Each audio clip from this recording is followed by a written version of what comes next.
تو الحمدللہ عالم اسلام کا عالمی اجتماع رائے گنج میں انعقاد پذیر ہے۔ پوری دنیا سے لوگ آئے ہوئے ہیں، جہازوں میں، گاڑیوں میں، ریل گاڑی میں، کاروں میں، مختلف طریقے سے وہاں پر پیدل پہنچے ہوئے ہیں، اپنی گاڑیوں سے پہنچے ہوئے ہیں۔ سب کا مقصد کیا ہے؟ دعا الی اللہ، اللہ کی طرف بلانا، اللہ کو راضی کرنا، اور اللہ والوں سے اللہ کی باتیں سننا، اللہ والوں سے اللہ کی باتیں سننا اور اپنے ایمان کو تازہ کرنا۔ جب ایمان والے قرآن و سنت کی بات سنتے ہیں،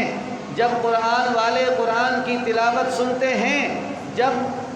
ایمان والے قرآن و سنت کی تفصیلات سنتے ہیں، تو فرمایا کہ ان کا ایمان تازہ ہو جاتا ہے، ان کے ایمان میں اضافہ ہو جاتا ہے، ان کا ایمان بڑھ جاتا ہے۔ صحابہ کرام رضوان اللہ تعالی علیہم اجمعین عرض کرتے ہیں، یا رسول اللہ صلی اللہ علیہ وسلم، کیا کریں اس مسئلے کا کہ ہم جب آپ کی محفل میں بیٹھتے ہیں، آپ کا بیان ہوتا ہے، آپ کی تقریر ہوتی ہے، آپ کی گفتگو ہوتی ہے، آپ ارشاد فرما رہے ہوتے ہیں، ہم ہماتن متوجہ ہو کر، ہوشیار خبردار ہو کر، آپ کی زبان نبوت کی طرف متوجہ ہو کر، آپ کی زبان مبارک کی طرف توجہ کر کے آپ کے چہرہ والضحیٰ کو دیکھتے ہوئے سنتے ہیں، ہمارا ایمان بڑھ جاتا ہے، ایمان تازہ ہو جاتا ہے۔ ہمیں گویا ایسے محسوس ہوتا ہے جیسا کہ ہم جنت میں بیٹھے ہوئے ہیں، ہم بہت ہی نورانی محفل میں بیٹھے ہوئے ہیں۔ لیکن جیسے ہی جناب والا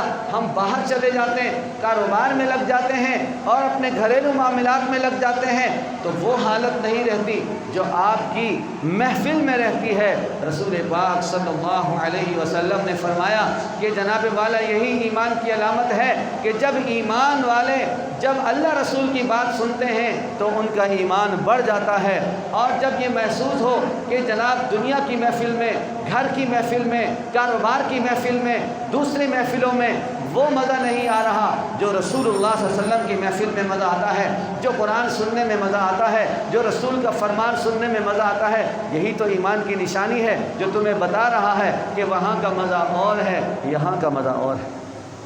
الحمدللہ الحمدللہ حمدا کثیرا طیبا کما امر، ونشہد ان لا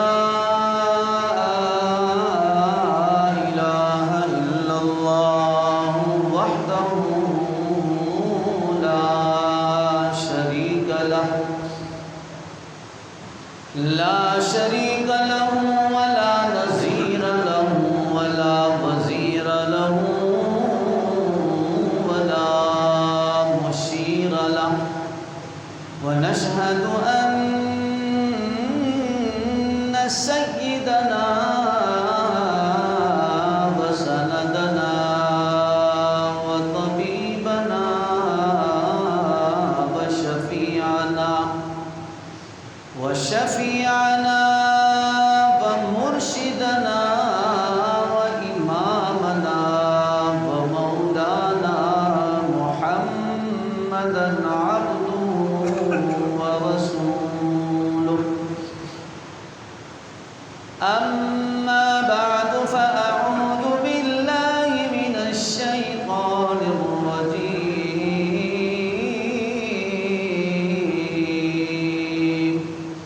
بسم الله الرحمن الرحيم، ومن آياته أن خلق لكم من أنفسكم أزواجا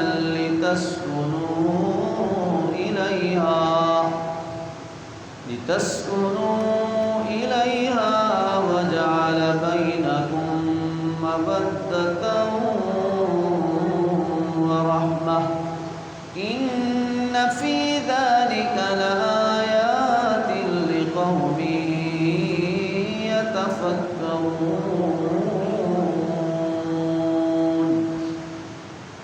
وقال النبي صلى الله عليه وسلم: الدنيا كلها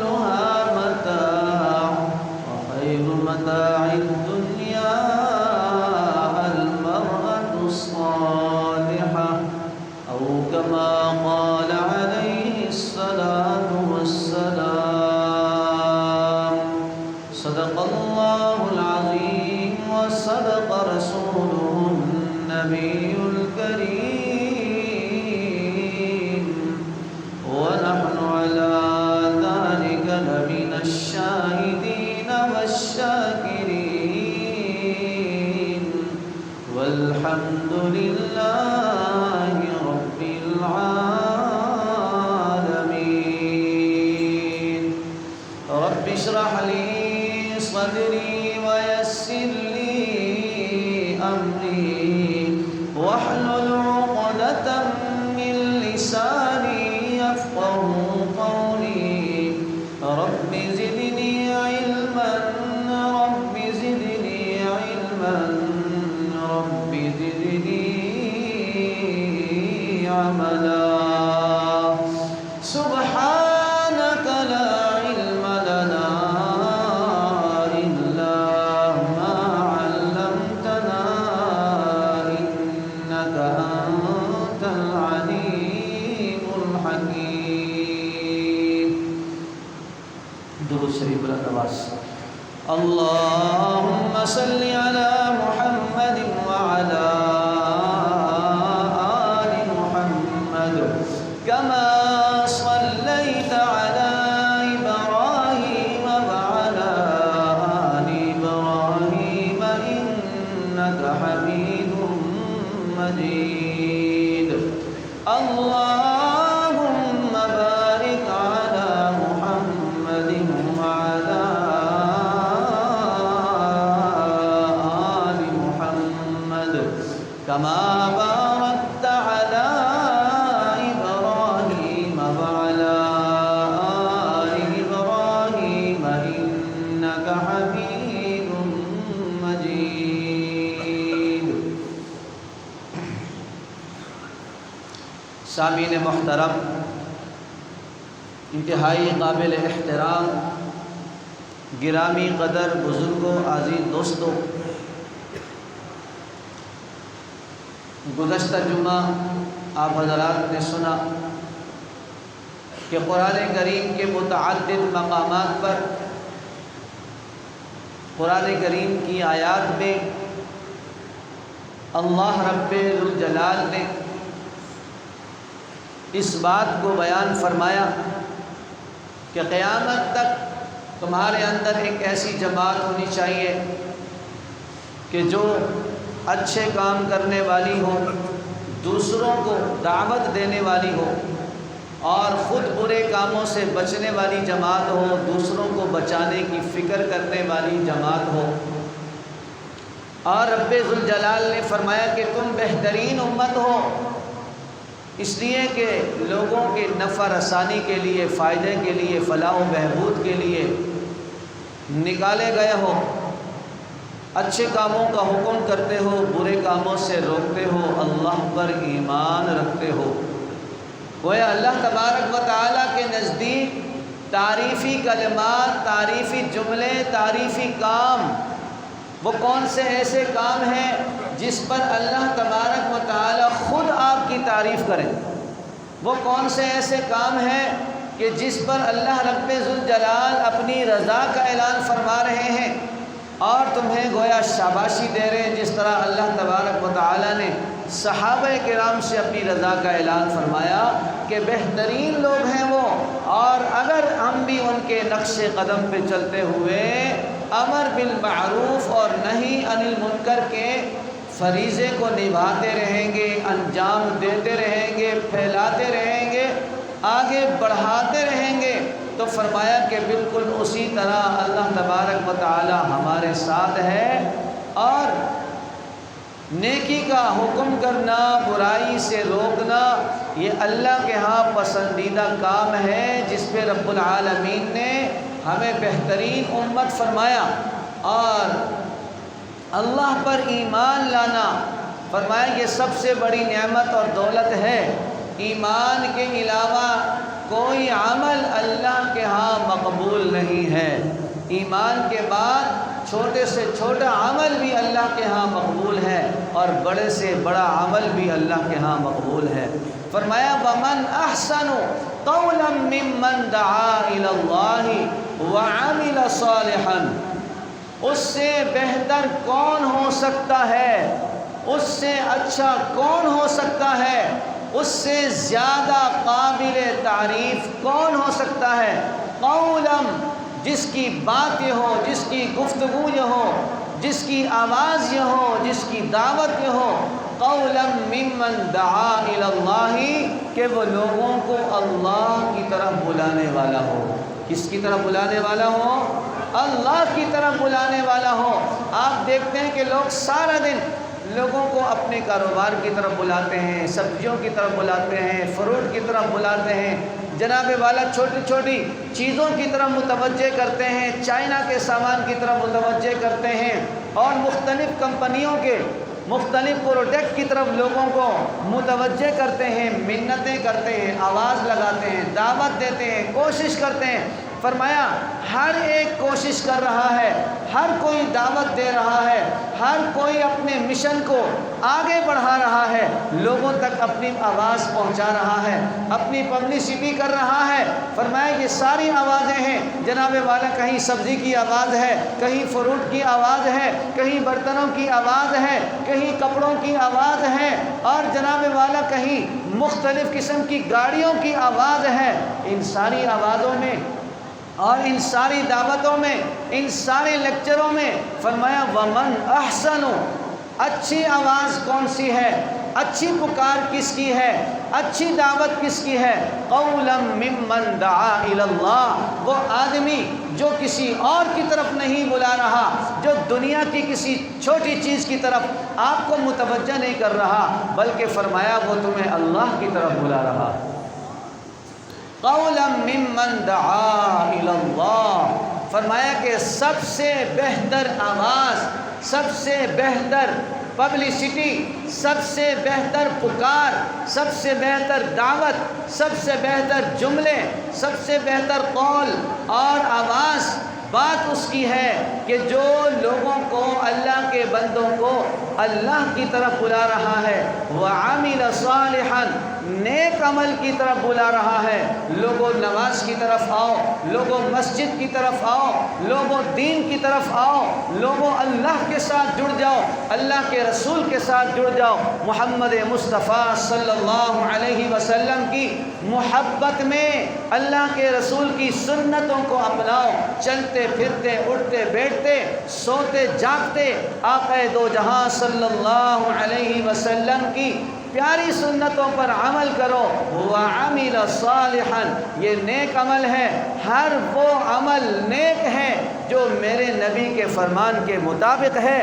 ہر وہ عمل نیک ہے جو میرے آقا صلی اللہ علیہ وسلم کی سنت کے مطابق ہے، ہر وہ عمل نیک ہے جس پر آقا دو جہاں صلی اللہ علیہ وسلم کی سنت کی مہر لگی ہوئی ہے، ہر وہ عمل نیک ہے۔ علیکم بسنتی وسنت الخلفاء الراشدین المہدیین، کہ تمہارے اوپر میری سنت لازم ہے اور میرے خلفاء راشدین کی سنت پر لازم ہے۔ فرمایا جس طرح میری اتباع ضروری ہے، اسی طرح ابو بکر کی اتباع ضروری ہے، عمر کی اتباع ضروری ہے، عثمان کی بات ماننا ضروری ہے، علی شیر خدا کی بات ماننا ضروری ہے۔ فرمایا ان سب کے افعال وہ میرے افعال ہیں، ان سب کی سنت وہ میری سنت ہیں۔ میں نے ان کی تربیت ایسی کی ہے کہ اللہ رب ذوالجلال نے فرمایا اولئک حزب اللہ، یہ میری جماعت بن گئی ہے، اور میں نے ان کی ایسی تربیت کی ہے کہ اولئک الذین امتحن اللہ قلوبہم للتقوی، رب نے ان کے دلوں کے تقوی کی گواہی دے دی ہے۔ لہذا جو عمل مجھ سے ثابت ہے اسے اپناؤ، جس پر میری سنت کی مہر لگی ہوئی ہے اسے اپناؤ، اور جس پر ابو بکر صدیق کی مہر لگی ہوئی ہے اسے اپناؤ، جسے عمر نے کیا ہو اسے اپناؤ، جس نے عثمان ذی النورین نے کیا ہو اس پر عمل کرو۔ حضرت علی شیر خدا نے جس پر عمل کیا ہے فرمایا وہ بھی میری ہی سنت ہے۔ لہذا فرمایا وعمل صالحا، نیک عمل کی طرف لوگوں کو بلانا، اللہ کی طرف لوگوں کو متوجہ کرنا، یہی سب سے اچھی بات ہے، یہی سب سے اچھی دعوت ہے، یہی سب سے اچھی آواز ہے، یہی سب سے اچھی گفتگو ہے، جسے اللہ تعالیٰ خود فرما رہے ہیں وَمَنْ أَحْسَنُ قَوْلًا مِّمَّنْ دَعَا إِلَى اللَّهِ وَعَمِلَ صَالِحًا وَقَالَ إِنَّنِي مِنَ الْمُسْلِمِينَ، اور فرمایا کہ پھر یہ کہنا کہ میں تو فرما برداروں میں سے ہوں، میں تو اللہ کے تابعدار ہوں، اللہ کے حکم کے اور نبی پاک صلی اللہ علیہ وسلم کے سنت کا تابعدار ہوں، یہ کہنا فرمایا یہی سب سے بڑی دعوت ہے۔ تو الحمدللہ عالم اسلام کا عالمی اجتماع رائے گنج میں انعقاد پذیر ہے، پوری دنیا سے لوگ آئے ہوئے ہیں، جہازوں میں، گاڑیوں میں، ریل گاڑی میں، کاروں میں، مختلف طریقے سے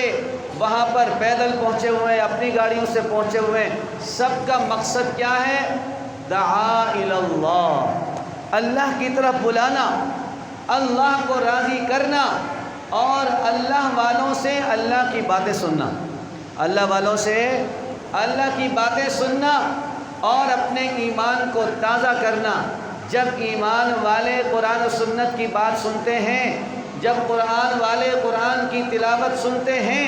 جب ایمان والے قرآن و سنت کی تفصیلات سنتے ہیں تو فرمایا کہ ان کا ایمان تازہ ہو جاتا ہے، ان کے ایمان میں اضافہ ہو جاتا ہے، ان کا ایمان بڑھ جاتا ہے۔ صحابہ کرام رضوان اللہ تعالی علیہم اجمعین عرض کرتے ہیں یا رسول اللہ صلی اللہ علیہ وسلم کیا کریں اس مسئلے کا کہ ہم جب آپ کی محفل میں بیٹھتے ہیں، آپ کا بیان ہوتا ہے، آپ کی تقریر ہوتی ہے، آپ کی گفتگو ہوتی ہے، آپ ارشاد فرما رہے ہوتے ہیں، ہم ہماتن متوجہ ہو کر، ہوشیار خبردار ہو کر، آپ کی زبان نبوت کی طرف متوجہ ہو کر، آپ کی زبان مبارک کی طرف توجہ کر کے آپ کے چہرہ والضحیٰ کو دیکھتے ہوئے سنتے ہیں، ہمارا ایمان بڑھ جاتا ہے، ایمان تازہ ہو جاتا ہے، ہمیں گویا ایسے محسوس ہوتا ہے جیسا کہ ہم جنت میں بیٹھے ہوئے ہیں، ہم بہت ہی نورانی محفل میں بیٹھے ہوئے ہیں۔ لیکن جیسے ہی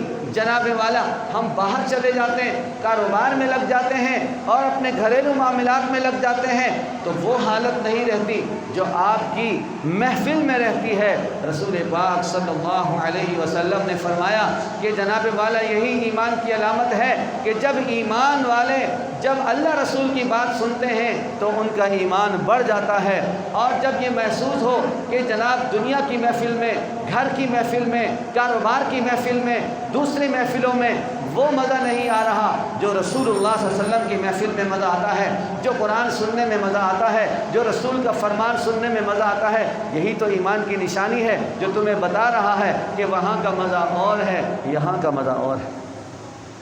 تو فرمایا کہ جب تک ہم اپنی بات کو، اپنے قول کو، اپنے انداز کو، اپنی فکروں کو، اپنی توجہ کو اللہ تبارک و تعالیٰ کی طرف کریں گے اور اللہ کی بات کو لوگوں تک پہنچائیں گے، ہم کاروبار میں ہوں تب بھی اللہ کی بات کر سکتے ہیں، ہم ملازمت میں ہوں تب بھی اللہ کی بات کر سکتے ہیں، ہم جناب والا دنیا کے کسی کونے میں ہوں ہم اللہ کی بات کو آگے بڑھا سکتے ہیں، اور جو اللہ کی بات کو آگے بڑھاتا ہے رب العالمین نے فرمایا وہ سب سے اچھی بات کرنے والا ہے۔ اس بات کا گویا ہمیں عزم کرنا چاہیے کہ بحیثیت مسلمان اگر ایک عیسائی اپنی عیسائیت کو پھیلانے کی کوشش کر رہا ہے، یہودی یہودیت کو پھیلانے کی کوشش کر رہا ہے، ہندو ہندوازم کو پھیلانے کی کوشش کر رہا ہے، تو مسلمان تو محمد مصطفیٰ صلی اللہ علیہ وسلم کے نام لیوا ہے، مسلمان تو ختم نبوت کا گویا احترام کرنے والے ہیں، اپنے آقا صلی اللہ علیہ وسلم کے مشن کو آگے بڑھانے والے ہیں، صحابہ کے نقش قدم پہ چلنے والے ہیں۔ لہذا ہماری بھی کوشش ہونی چاہیے کہ چاہے ہم کارخانے میں ہوں، فیکٹری میں ہوں، دکان میں ہوں، بازار میں ہوں اور ملازمت میں ہوں، دفتروں میں ہوں، جہاں بھی ہوں، جب ہم بات کریں ہم اللہ کی بات کریں، جب بات کریں اللہ کے رسول کی بات کریں، جب بات کریں دین اسلام کی حقانیت کی بات کریں، شریعت کی سچائی کی بات کریں، انشاءاللہ ہمارا کاروبار بھی، ہماری ملازمت بھی، ہماری دنیا کی مصروفیات بھی انشاءاللہ ثواب کا ذریعہ بنیں گے اور اللہ سے قربت کا ذریعہ بنیں گے۔ قرآن کریم کی میں نے آیت آپ کے سامنے تلاوت کی ہے، جس میں رب العالمین نے اپنی نشانیوں میں سے ایک نشانی کو بیان فرمایا ہے، جسے نکاح کے متعلق اور شادی کے متعلق آیت قرار دی جا رہی ہے کہ وَمِنْ آيَاتِهِ أَنْ خَلَقَ لَكُم مِّنْ أَنفُسِكُمْ أَزْوَاجًا لِتَسْكُنُوا إِلَيْهَا وَجَعَلَ بَيْنَكُم مَّوَدَّةً وَرَحْمَةً۔ گویا قرآن کریم کی اس آیت سے یہ بات ثابت ہو رہی ہے کہ نکاح اور شادی کوئی عام رسم و رواج نہیں ہے، بلکہ اللہ اور اس کے رسول کا فرمان ہے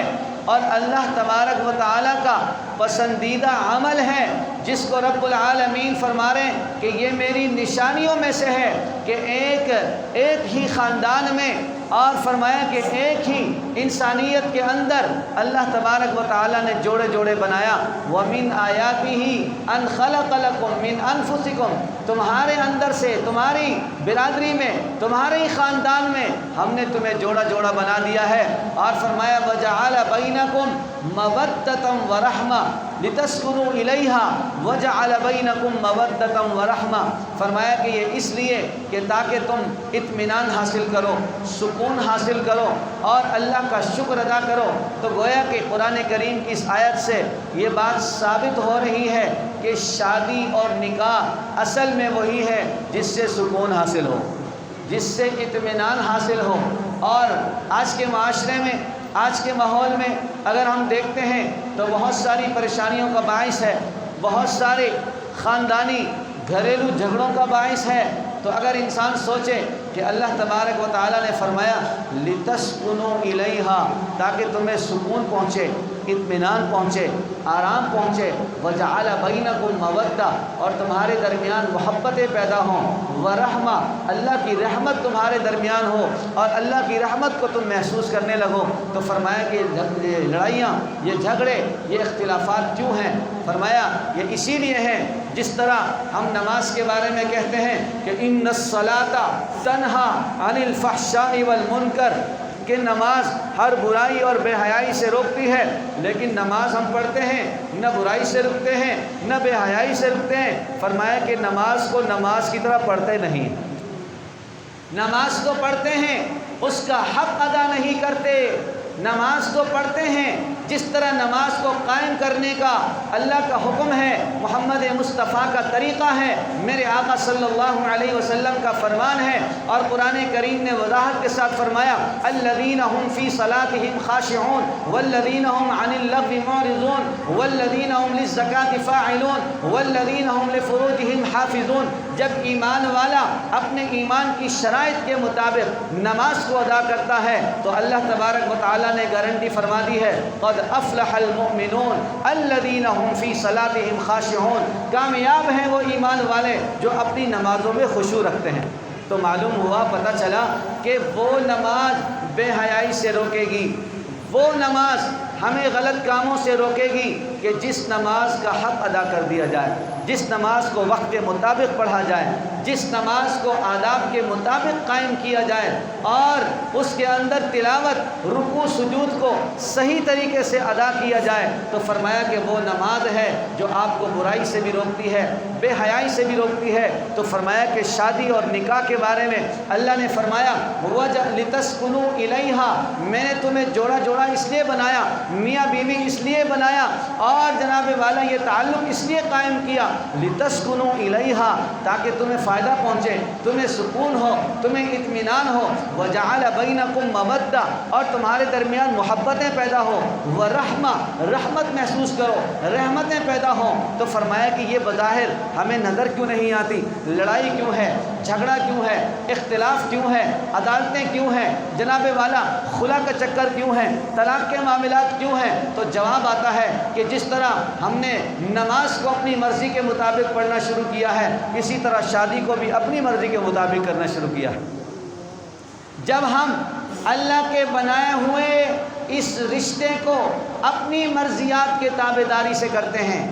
اپنی مرضیوں کے مطابق کرتے ہیں، خاندانی رسم و رواج کے مطابق کرتے ہیں، اور ٹھیک ٹھاک اللہ اور اس کے رسول کی مخالفت کرتے ہوئے اپناتے ہیں، تو فرمایا کہ جس طرح غلط نماز پڑھنے سے، ہلکی نماز پڑھنے سے، بے توجہ نماز پڑھنے سے، بغیر خشوع خضوع کے نماز پڑھنے سے نماز کام نہیں آ رہی، بے حیائی سے رکا نہیں جا رہا، غلط کاموں سے رکا نہیں جا رہا، اسی طرح جو نکاح، جو شادیاں اللہ اور اس کے رسول کی مخالفت میں اپنے انجام کو پہنچ رہی ہیں، وہ پنپ نہیں پا رہی، وہ آگے نہیں بڑھ پا رہی، وہ خاندان سکون اطمینان محسوس نہیں کر رہا، بلکہ چند دنوں میں لڑائی جھگڑے شروع ہو جاتے ہیں، جناب والا پیسوں کے جھگڑے شروع ہوتے ہیں، بینک بیلنس کے معاملات اٹھنا شروع ہوتے ہیں، جائیداد کے جھگڑے شروع ہو جاتے ہیں، ایک دوسرے کے حقوق پر ڈاکہ ڈالنے کی باتیں ہونی شروع ہو جاتی ہیں۔ وجہ کیا ہے کہ جس کام کا آغاز اللہ اور اس کے رسول کی مخالفت سے کیا جائے، فرمایا وہ کبھی بھی کامیاب نہیں ہو، جبکہ اللہ تبارک و تعالیٰ نے یہ شادی، یہ نکاح، یہ رشتہ، یہ بندھن، یہ تعلق انسان کی فلاح و بہبود کے لیے، انسان کے سکون کے لیے، اطمینان کے لیے، محبت کے لیے، مودت کے لیے، رحمت کے لیے، خاندان میں اضافے کے لیے، امت محمدی صلی اللہ علیہ وسلم کو بڑھانے کے لیے اللہ نے یہ سسٹم بنایا ہے۔ لیکن اس سسٹم کے اندر جب ہم اپنے معاملات کو داخل کرتے ہیں، رسم و رواج اپنے تو اپنے یہودیوں کے اور ہندوؤں کے رسم و رواج، باہر سے آئے ہوئے رسم و رواج، یہ سب چیزیں اس میں داخل کرتے ہیں، تو اس کی سنت کی جو تصویر ہے وہ ختم ہو جاتی ہے، وہ شکل ختم ہو جاتی ہے، اور حقیقت میں یہ ہوتا ہے کہ جناب وہ رسم و رواج کا ایک منبع اور مجموعہ بن جاتا ہے، اور نتیجہ آپ کے سامنے ہے کہ نکاح سے زیادہ طلاق کا ریشو ہے، نکاح سے زیادہ طلاق کی باتیں ہو رہی ہیں، اور روزانہ گھروں میں جھگڑے پیدا ہو رہے ہیں۔ تو آئیں، جس طرح ہم اس بات کو سمجھتے ہیں کہ ہاں یار واقعی نماز میں سستی ہے، ہاں بھائی واقعی ہم وضو صحیح نہیں کرتے، ہاں بھائی واقعی ہم نماز میں کھڑے ہوتے ہیں، کبھی دکان کا سوچتے ہیں، کبھی کاروبار کا سوچتے ہیں، کبھی رشتوں کا سوچتے ہیں، کبھی جناب والا بازار کے معاملات کو طے کر رہے ہوتے ہیں، نماز ٹھیک سے نہیں پڑھ رہے ہیں، مولوی صاحب صحیح بول رہے ہیں، چلیں نماز صحیح پڑھیں گے، توجہ سے پڑھیں گے، اور انشاءاللہ اخلاص سے پڑھیں گے، اور خشوع اور خضوع سے پڑھیں گے، تو 2 رکعتیں پڑھ کر صحابہ کرام اپنے جو مسائل حل کرتے تھے، آج امت بھی اگر ان صحابہ کے نقش قدم پہ چلتے ہوئے اللہ کے رسول کی سنت کے مطابق اپنی نماز کو نماز بنائے گا، تو انشاءاللہ اس کے کام بھی دھڑا دھڑ آسانی سے ہوتے چلے جائیں گے۔ اور اسی طرح ہمیں یہ عزم کرنا ہوگا کہ ہم اپنی شادیوں میں، اپنے معاملات میں، اپنے ان رشتوں میں، اپنے نکاح میں ہم اللہ اور اس کے رسول کے حکم کو سامنے رکھیں گے، اور ہماری کوشش ہو کہ شریعت کو نہ توڑیں، ہماری کوشش ہو کہ سنتوں کو ذبح نہ کریں، ہماری کوشش ہو کہ نمازوں کی قضا نہ ہو، اور جناب والا ہماری کوشش ہے کہ بے جا اسراف نہ ہو۔ تو ان تمام چیزوں پر جب ہم غور کریں گے، اور اس بات پر غور کریں گے کہ جو رسم و رواج جنہیں ہم خاندانی سمجھتے ہیں، جنہیں باپ دادے کے رسم سمجھتے ہیں، وہ اصل میں ہندوؤں کی رسمیں ہیں، وہ اصل میں غیر مسلموں کی رسمیں ہیں، جن رسموں کی وجہ سے شادی پر اثر پڑتا ہے، جن رسموں کی وجہ سے اس کی روحانیت پہ اثر پڑتا ہے، جن رسموں کی وجہ سے اس خوبصورت رشتے اور بندھن میں اور نقب لگ جاتے ہیں، اس میں سوراخ ہو جاتے ہیں، لڑائی جھگڑے اختیار ہو جاتے ہیں۔ تو لہٰذا ہم ان رسموں کو ایک ایک کر کے ختم کریں، اور اللہ کے رسول کے مطابق اپنی شادیوں کو، اپنے نکاحوں کو اگر ہم ضرور اسی شریعت کے مطابق کریں گے، اور کوشش ہو کہ جناب والا کوئی بھی رسم ایسا ہے جو غیر مسلموں کا ہے ہم اسے ترک کرنے والے ہوں، تو امید ہے کہ انشاءاللہ یہ حقیقت میں اس آیت کے مصداق ہوگا کہ جو شادی قرآن و سنت کے مطابق ہوگی، اس کے بارے میں میرے اللہ نے فرمایا لِتَسْكُنُوا إِلَيْهَا، گھر میں سکون پیدا ہوگا۔ سب سے پہلے میرے نبی نے فرمایا جس کا نکاح ہو جاتا ہے، جس کی شادی ہوتی ہے، اس کا آدھا ایمان کامل ہو جاتا ہے، اس کا آدھا ایمان کامل ہو جاتا ہے۔ اور فرمایا کہ آدھا کون سا ہے؟ آدھا شادی سے کامل ہوتا ہے، آدھا روزی سے کامل ہوتا ہے۔ فرمایا کہ اگر شادی کے بعد رزق حلال کی کوشش میں لگا رہے گا، رزق حلال کی تمنا میں رہے گا اور اسے حاصل کرے گا، تو ایمان کامل ہو جائے گا۔ اور اگر شادی کے چکر میں اور جناب والا اپنی بیوی بیگم کو خوش کرنے کے چکر میں اور رشوت سے کام لے گا، ناجائز طریقے اختیار کرے گا، حلال اور حرام کی تمیز نہیں کرے گا، بلکہ گھر والوں کو خوش کرنا ہے، پیسہ جہاں سے بھی آئے، تو فرمایا پھر ایمان کامل نہیں ہوگا کہ آپ یہ سمجھے چلو جی شادی تو ہو گئی، اب ایمان تو کامل ہو گیا، گارنٹی ہو گئی، اب تو میں جیسے کماؤں جیسے کاروبار کروں۔ فرمایا نہیں، شادی اور نکاح سے آدھا ایمان کامل ہوتا ہے، جبکہ رزق حلال کو حاصل کرنے سے پورا ایمان کامل ہو جاتا ہے۔ تو شادی اور نکاح کو بھی فروغ دینا ہے، اس کو آسان سے آسان بنانا ہے، تاکہ یہاں پر جو رشتوں کا فقدان ہے، گھروں میں جو پریشانیاں ہیں، آپ یقین فرمائیں کہ سینکڑوں کی تعداد میں لوگ رشتوں کے حوالے سے پریشان ہیں، بیٹیوں کے حوالے سے زیادہ تر پریشان ہیں۔ اس کی وجہ کیا ہے؟ اس کی وجہ رسم و رواج ہے، اس کی وجہ بھاری بھرکم اخراجات ہیں، اس کی وجوہات جناب والا ہندوانہ رسومات ہیں کہ جن کو پورا نہ کرنے کی وجہ سے ان کے گھروں میں بیٹیاں بوڑھی ہو رہی ہیں، ان کے بال گویا سفید ہو رہے ہیں، لیکن ان کے رشتے نہیں ہو رہے۔ وجہ کیا ہے؟ کہ وہ ڈیمانڈ پوری نہیں ہو رہی، وہ سامان پورا نہیں ہو رہا، وہ رسمیں پوری نہیں ہو رہی۔ اگر ان رسموں کو توڑ دیا جائے، ان معاملات کو شریعت کے مطابق کر لیا جائے، تو انشاءاللہ وقت کے مطابق لوگوں کی شادیاں ہوں گی، نکاح ہوں گے۔ میرے آقا صلی اللہ علیہ وسلم نے فرمایا محبت کرنے والی اور زیادہ بچے جننے والی عورت سے شادی کرو، تاکہ کل قیامت کے دن میں اپنی امت کی کثرت پر فخر کروں۔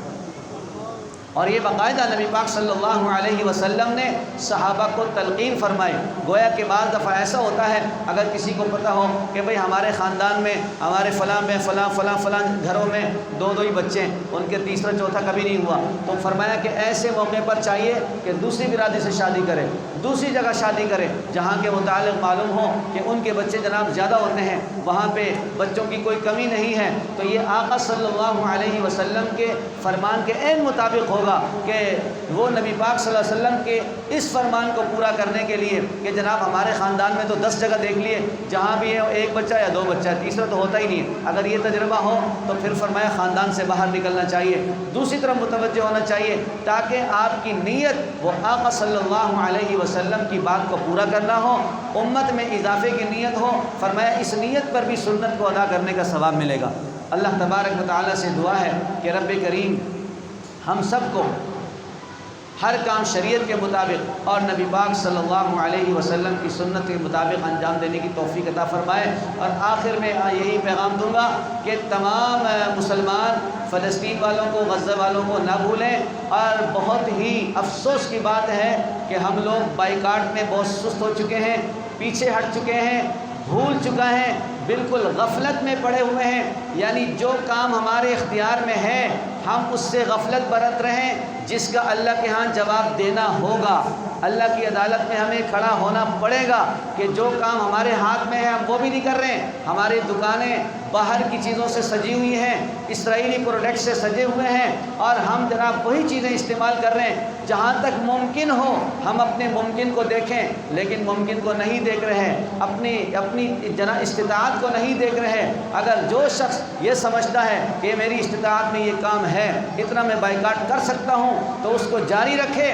اور اللہ کو حاضر ناظر کر کے اپنا اس تعاون کو اپنے فلسطینیوں کے لیے اور غزہ کے شہید ہونے والے مسلمانوں کے لیے سمجھے، ان کے ساتھ تعاون ہے۔ اگر آپ مالی تعاون نہیں کر سکتے، جہاد نہیں کر سکتے، اپنے بھائیوں کی زخموں پہ مرہم نہیں رکھ سکتے، یار ایک بوتل کو چھوڑنے میں کیا ہو رہا ہے؟ اگر ہم بائیکاٹ کریں گے ان کے کھانوں کا، ان کے پینوں کا، ان کے مشروبات کا، انشاءاللہ اللہ کے ہم کسی پہ بھی سرخرو ہو سکتے ہیں۔ اللہ رب الجلال ہم سب کو ایمانی جذبہ اور ایمانی قوت عطا فرمائے۔ وآخر دعوانا الحمدللہ رب العالمین۔